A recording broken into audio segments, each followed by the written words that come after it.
لازمی نہیں ہے کہ تمہیں مانگنے کا بڑا سلیقہ آتا ہو میں پھر دوں گا.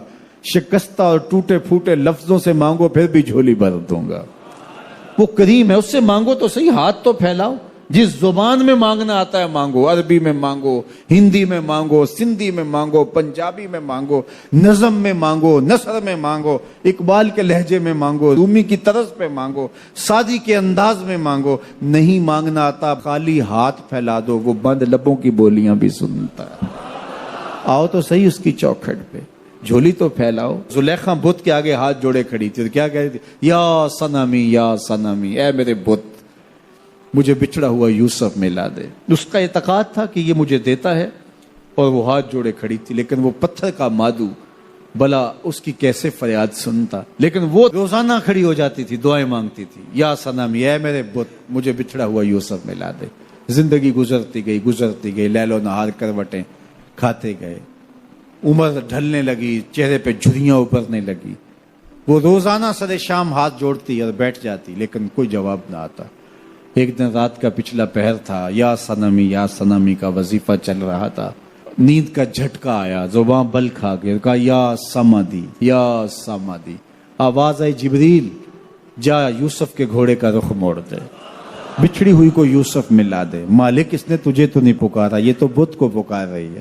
وہ تو زباں بل کھا گئی اور یا صنمی کے بجائے یا سمادی کے لفظ آگے. کہا جانتا ہوں، لیکن اتنا عرصہ ہوا بت کو پکارتے ہوئے اس نے کوئی جواب نہیں دیا.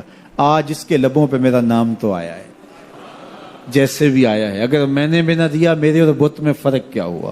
جا بچھڑی کو یوسف ملا دے. کوئی مانگے تو صحیح، کوئی ہاتھ تو پھیلائے. ہم تو مائل بکرم ہیں، کوئی سائل ہی نہیں. ہم تو مائل بکرم ہیں، کوئی سائل ہی نہیں. راہ دکھلائیں کسے راہ رب منزل ہی نہیں. جلوائے طور تو موجود ہے، کوئی موسیٰ ہی نہیں. کوئی ہاتھ تو پھیلائے، کوئی جھولی تو پھیلائے، کوئی مانگے تو صحیح. دنیا والوں سے مانگیں تو ناراض ہوتے ہیں، اللہ سے نہ مانگیں تو ناراض ہوتے ہیں. دنیا والوں سے مانگنا ہو تو وقت دیکھنا پڑتا ہے. اب تو صاحب سو رہے ہوں گے، اب تو ناشتے کا وقت ہے، اب تو دفتر کی مصروفیت کا وقت ہے، فراغت کے لمحے ہوں گے تو بات کریں گے. تو کسی دنیا دار سے بات کرنا ہوتا ہے تو وقت دیکھنا پڑتا ہے. لیکن رب سے جب مرضی بات کرو، در رحمت کھلا ہوا پاؤ گے. لا تاخذہ سنۃ ولا نوم، نیند کیا اسے اونگ بھی نہیں آتی.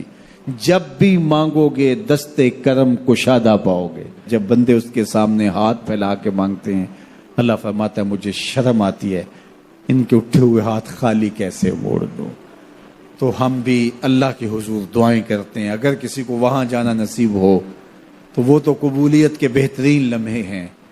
اور اگر نصیب نہیں بھی ہوتا تو 9 ذی الحج کو ہم یہیں کھڑے ہو کے کہتے ہیں مالک وہاں تو آ نہیں سکے، یہاں تو کھڑے ہیں.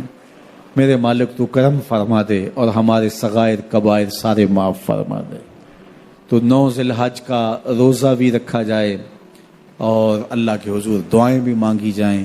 آپ جہاں بھی ہوں گے قبولیت ہوگی، اور اللہ قبولیت کو مزید 4 چاند لگانے کے لیے کسی دن اپنی چوکھٹ پہ بلا بھی لے گا. وہ کیا کسی نے کہا تھا کہ کام آخر جذبہ بے اختیار آ ہی گیا، کام آخر جذبہ بے اختیار آ ہی گیا، دل کچھ ہی صورت سے تڑپا ان کو پیار آ ہی گیا. تو ایک دن اللہ ہمیں اس سعادت کے لیے اپنی چوکھٹ پہ بھی بلائے گا. اللہ آپ سب کو بار بار حج بیت اللہ کی سعادت نصیب فرمائے. ان ربکم حیی کریم یستحیی من عبدہ اذا رفع یدیہ علیہ ان یردہما صفرا.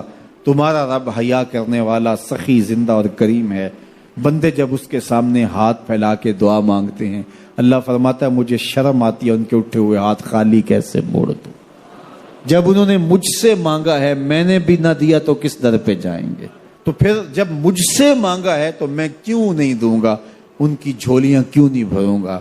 وہ تو کہتا ہے مجھ سے مانگو. اللہ اکبر. دنیا داروں سے مانگے تو ناراض ہوتے ہیں، اللہ سے نہ مانگے تو ناراض ہوتا ہے.